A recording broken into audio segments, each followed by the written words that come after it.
tarde a colega Siroto. Como eu cumprimento o senhor presidente também, how my Raine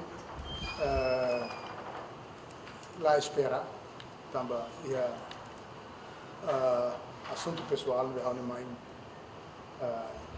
na maroma bolo filha deicas de how my mas depois aproveita meu cumprimento ao senhor presidente da República a halo relatório com a serviço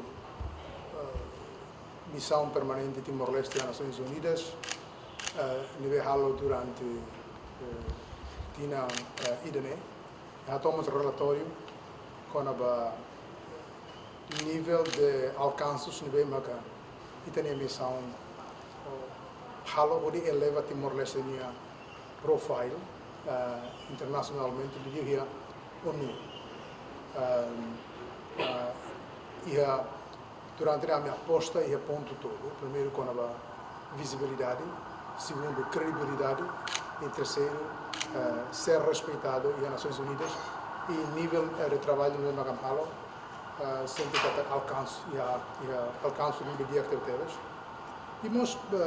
assuntos mesmo e a relação com a relação com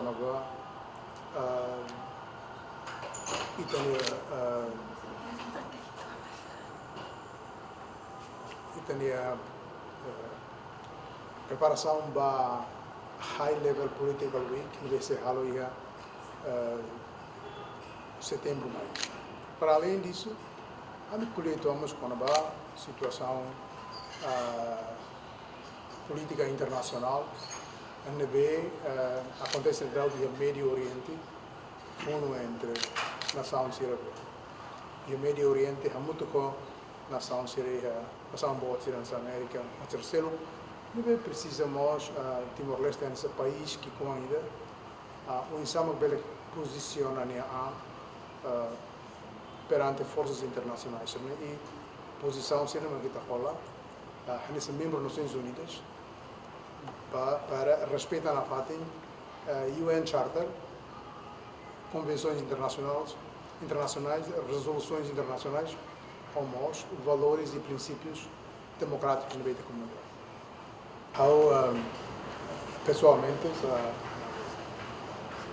Pessoalmente, há muito comissão permanente de Timor-Leste em Nova York, também quando a filha mãe estou a dar uma informação que tinha ex-presidente, ex-comandante IDE, tinha guerrilha, resistência minha, ex-coto, e a mim mudar em nome da família, em nome da missão permanente de Timor-Leste, a minha profundas condolências, sentidos de pesar da família enlutada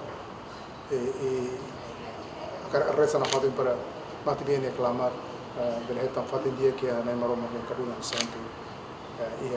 a leha nebe e te sente triste, te sente lacom também ex-presidente do Olo ainda nebe fone vida toma bar na saúde luta 24 anos e ainda depois de um ano serve essa liderança de humilde, honesto e claramente temos valores e princípios e tem a sociedade respeita a lei, claro que há diferenças políticas na Bahia, mas mostra que é mais que defende temos Timor e Nherrain e interesses de Nherrain. Também o presidente Lula ao triste temos, lamenta temos minha passagem para todo sentidos de convivência na sua identidade para minha família, para partido Fredlin, o presidente do partido minha, nós, o ex-presidente do NB, a dominar essa raia.